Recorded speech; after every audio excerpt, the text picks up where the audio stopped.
Hello बच्चों, कैसे हैं आप सब। तो आज की वीडियो में हम क्लास 10th का साइंस का कुछ ऑब्जेक्टिव क्वेश्चन लेकर आए हैं।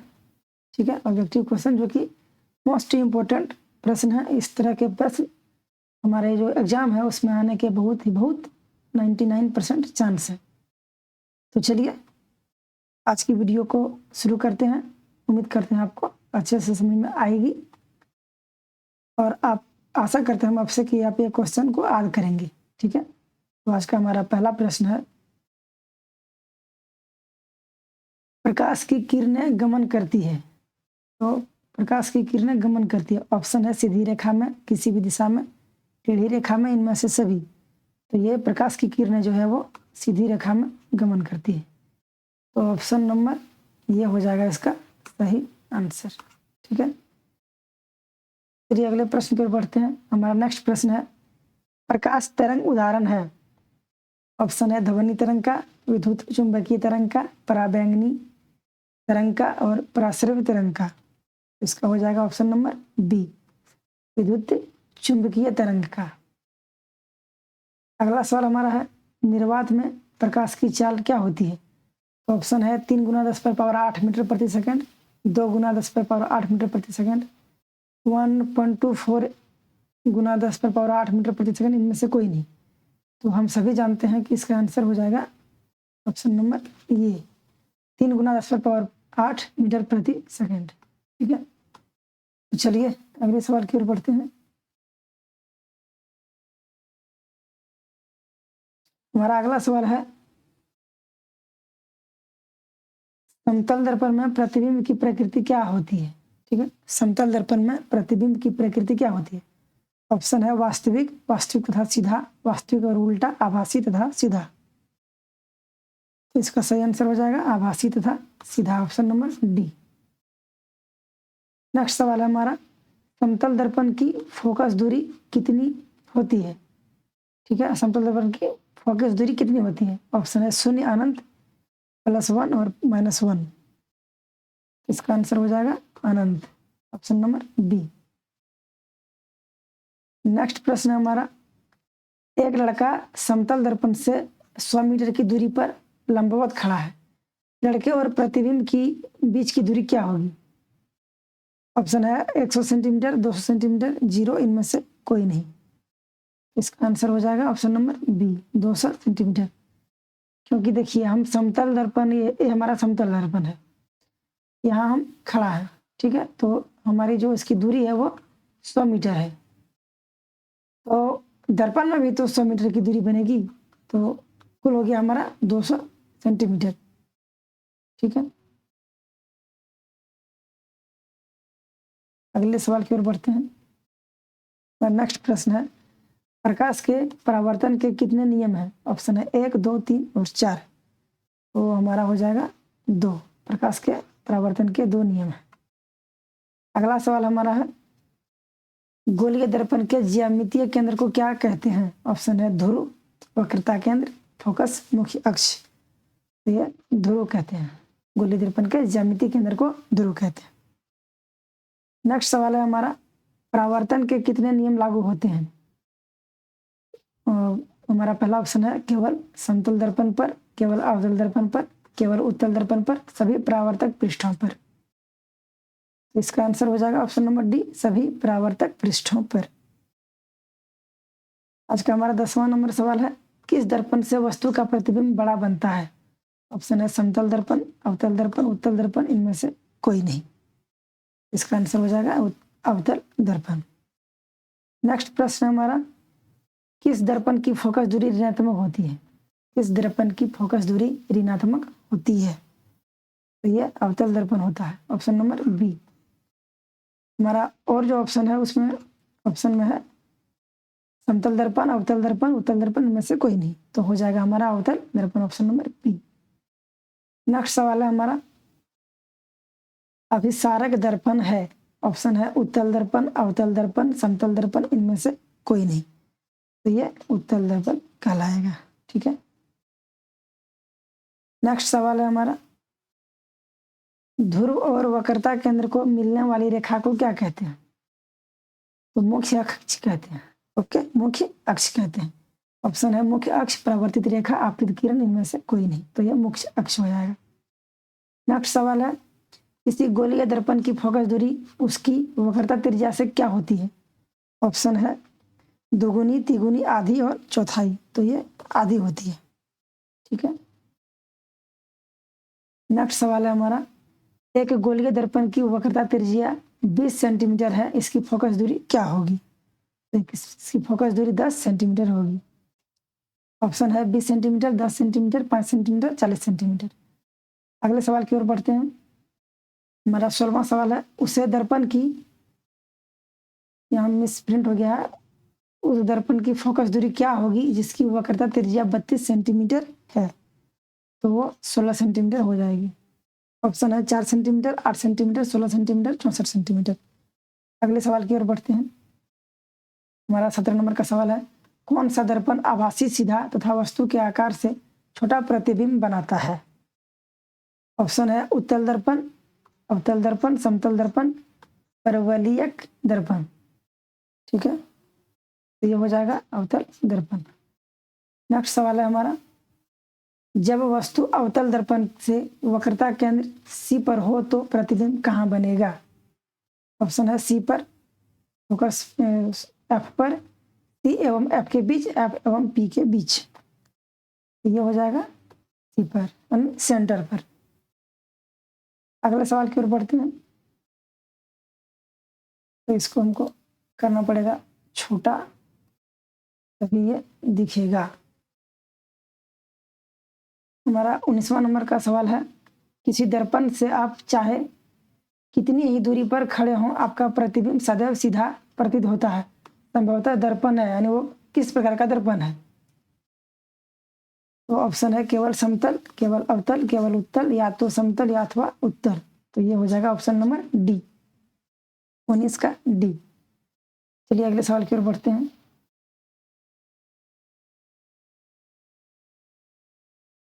हमारा अगला सवाल है 20 नंबर, किसी बिंब का अवतल दर्पण द्वारा बना प्रतिबिंब आभासी, सीधा तथा बिंब से बड़ा पाया गया, वस्तु की स्थिति कहाँ होनी चाहिए?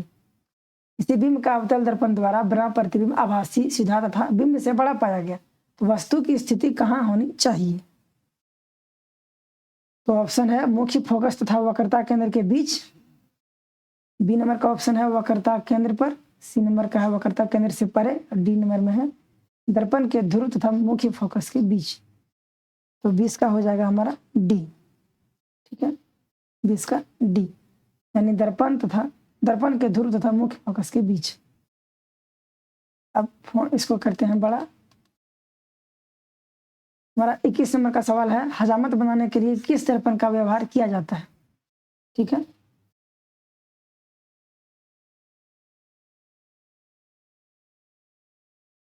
उम्मीद करते हैं आपको प्रश्न दिखाई दे रही होगी। हजामत बनाने के लिए किस दर्पण का व्यवहार किया जाता है, यानी किस दर्पण का प्रयोग किया जाता है? वो अवतल दर्पण का प्रयोग किया जाता है। अगला सवाल है, सोलर कुकर में किस गोलीय दर्पण का उपयोग किया जाता है? ठीक है, इसमें अवतल दर्पण का उपयोग किया जाता है, यानी 22 का हो गया ऑप्शन नंबर ए। अगला क्वेश्चन है, मोटर चालक के सामने कौन सा दर्पण लगा रहता है? यानी जो मोटर ड्राइवर जो बाइक चला रही होती है उसके सामने कौन सा दर्पण लगा रहता है? तो उसके सामने उत्तल दर्पण लगा रहता है, ऑप्शन नंबर बी। ठीक है, अगले सवाल की ओर बढ़ते हैं। अगला सवाल है, सौर भट्टियों में किस दर्पण का उपयोग किया जाता है? ऑप्शन है अवतल दर्पण, उत्तल दर्पण, समतल दर्पण, परवलयिक दर्पण। 24 का हो जाएगा ये, यानी अवतल दर्पण। अगला सवाल हमारा है, वाहनों के अग्रदीपों में किस दर्पण का उपयोग किया जाता है? ऑप्शन है अवतल, उत्तल, समतल, परवलयिक। तो 25 का हो जाएगा ये, यानी अवतल दर्पण। ठीक है, अगला सवाल हमारा है, वाहनों के दृश्य दर्पण के रूप में किस दर्पण का उपयोग किया जाता है? यानी वाहनों के जो उसका जो पीछे का दृश्य है उस दर्पण में किस दर्पण का उपयोग किया जाता है? ऑप्शन है अवतल दर्पण, उत्तल दर्पण, समतल दर्पण, इनमें से कोई नहीं। इसमें उत्तल दर्पण का उपयोग किया जाता है, यानी 26 का बी। थोड़ा कलर को हम चेंज करते हैं। अगला सवाल लेते हैं।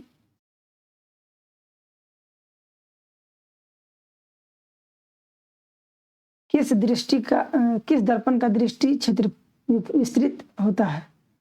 किस दर्पण का दृष्टि क्षेत्र विस्तृत होता है? ऑप्शन है अवतल दर्पण, उत्तल दर्पण, समतल दर्पण, इनमें से कोई नहीं। तो ये उत्तल दर्पण होगा। ठीक है। अगला सवाल है, उस दर्पण का नाम बताएं जो बिंब का सीधा तथा आवर्धित प्रतिबिंब बना सके। उस दर्पण का नाम बताएं जो बिंब का सीधा तथा आवर्धित प्रतिबिंब बना सके। तो ये अवतल दर्पण हो जाएगा।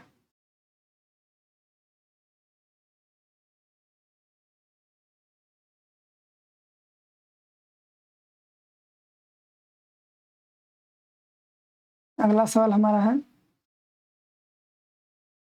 अवतल दर्पण में वस्तु का प्रतिबिंब होता है आभासी, वास्तविक, एवं भी दोनों प्रकार का, किसी प्रकार का नहीं। 29 का सी, यानी आभासी और वास्तविक दोनों। अगला सवाल है 30 नंबर का, उत्तल दर्पण द्वारा बना प्रतिबिंब सदैव होता है, कैसा होता है? उल्टा, वास्तविक, आवर्धित, सीधा। तो ये सीधा होता है। अगला सवाल हमारा है, उत्तल दर्पण द्वारा बना प्रतिबिंब होता है कैसा? वास्तविक तथा सीधा, वास्तविक तथा उल्टा, आभासी तथा सीधा, आभासी तथा उल्टा। 31 का हो जाएगा ऑप्शन नंबर सी, आभासी तथा सीधा। नेक्स्ट प्रश्न है, कौन सा लेंस अभिसारी लेंस भी कहा जाता है? अवतल लेंस, उत्तल लेंस, उत्तल दर्पण, हो जाएगा अवतल ऑप्शन में। ठीक है। तो यह उत्तल लेंस होता है। 32 का बी। नेक्स्ट सवाल है, कौन सा लेंस अपसारी लेंस भी कहा जाता है? ऑप्शन है उत्तल लेंस, अवतल लेंस, उत्तल लेंस, अवतल उत्तल दोनों, इनमें से कोई नहीं। तो ये अवतल लेंस होता है। 33 का ए। अगला सवाल हमारा है, विशालक शीशा यानी मैग्नीफाइंग ग्लास क्या होता है? अवतल लेंस, उत्तल लेंस, अवतल दर्पण, उत्तल दर्पण। 34 का हो गया बी, उत्तल लेंस। ठीक है। उम्मीद करते हैं आपको समझ में आ रही होगी। अगला सवाल हमारा है,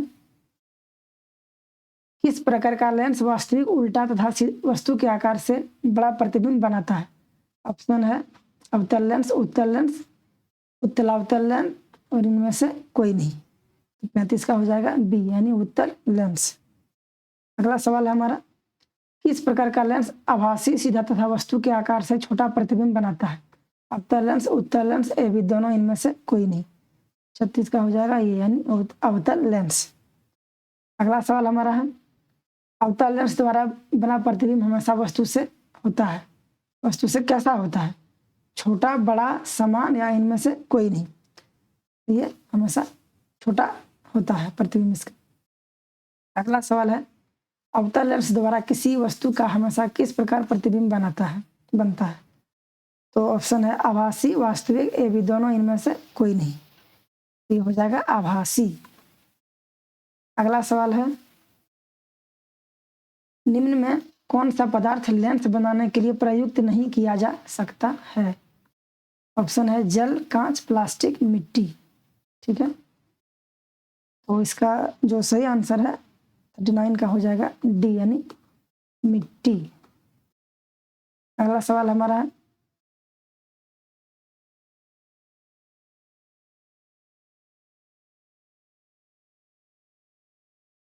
ठीक है, आप हम क्वेश्चन पढ़ के थोड़ा सा उसको ऑप्शन को नीचे कर देंगे।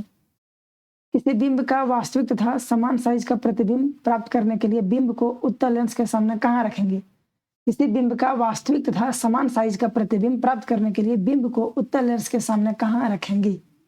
ऑप्शन है लेंस के मुख्य फोकस पर, फोकस दूरी की दोगुनी दूरी पर, अनंत पर, लेंस के प्रकाशिक केंद्र तथा मुख्य फोकस के बीच। ठीक है। ये था हमारा 40 नंबर का प्रश्न। तो इसका हो जाएगा फोकस दूरी की दोगुनी दूरी पर, ऑप्शन नंबर बी। नेक्स्ट सवाल है हमारा, निम्न में किसका मात्रक डायोप्टर है? निम्न में किसका मात्रक डायोप्टर है? लेंस की नाभि, लेंस की फोकस दूरी, लेंस की क्षमता, आवर्धन क्षमता। तो 41 का हो जाएगा ऑप्शन नंबर सी, लेंस की क्षमता। अगला सवाल है, लेंस की क्षमता का ऐसा मात्रक क्या है? मीटर, डायोप्टर, सेंटीमीटर, इनमें से कोई नहीं। तो 42 का हो जाएगा ऑप्शन नंबर बी यानी डायोप्टर। ठीक है, अगला सवाल है किसी लेंस की क्षमता यानी पी और उसकी फोकस दूरी एफ में क्या संबंध है? पी बराबर आई बटा एफ, एफ बराबर आई बटा 2, पी इक्वल टू एफ, इनमें से कोई नहीं। तो 43 का हो जाएगा ये यानी पी इक्वल टू आई बटा एफ। ठीक है, अगले सवाल की ओर बढ़ते हैं। हमारा नेक्स्ट प्रश्न है पानी में आंशिक रूप डूबी पेंसिल के मुड़े होने की घटना का परिणाम है। पानी में आंशिक रूप डूबी पेंसिल के मुड़ने की घटना का परिणाम है प्रकाश का व्यतिकरण, प्रकाश का परावर्तन, प्रकाश का अपवर्तन, प्रकाश का विवर्तन। तो 44 का हो जाएगा ऑप्शन नंबर सी। अगला सवाल है एक माध्यम से दूसरे माध्यम में जाने पर प्रकाश की किरण मुड़ जाती है। किरण के मुड़ने को क्या कहा जाता है? व्यतिकरण, वर्ण विक्षेपण, अपवर्तन, परावर्तन। तो हो जाएगा इसका ऑप्शन नंबर सी अपवर्तन, 45 का सी। नेक्स्ट सवाल है किसी शब्दकोश के छोटे अक्षरों को पढ़ने के लिए आप किस लेंस का उपयोग करेंगे? उत्तल, अवतल या भी दोनों, इनमें से कोई नहीं। ठीक है, तो 46 का हो जाएगा ये उत्तल लेंस। नेक्स्ट प्रश्न है प्रकाश के परावर्तन के कितने नियम हैं? तो इसके 2 नियम हैं। अवतल दर्पण का उपयोग निम्नलिखित में किस वस्तु में किया जाता है? तो ये गाड़ी के हेडलाइट में किया जाता है, 48 का बी। अगला सवाल है लेंस में कितने मुख्य फोकस होते हैं? ठीक है, लेंस में कितने मुख्य फोकस होते हैं? तो इसमें 2 होते हैं, 49 का बी, 2। अगला सवाल है लेंस में कितने वक्रता केंद्र होते हैं? तो इसमें 2 वक्रता केंद्र होते हैं। तो आज की वीडियो यहीं तक। तो हम उम्मीद करते हैं आपको अच्छे से समझ में आई होगी। तो चलिए मिलते हैं किसी अगले वीडियो में किसी अन्य टॉपिक के साथ। उम्मीद करते हैं उसका जो क्वेश्चन का जो रहेगा वो आपको एक ही साइज में रहे ताकि आपको ऑप्शन और क्वेश्चन देखने में दिक्कत नहीं हो। ठीक है, मिलते हैं अगले वीडियो में, तब तक के लिए जय हिंद।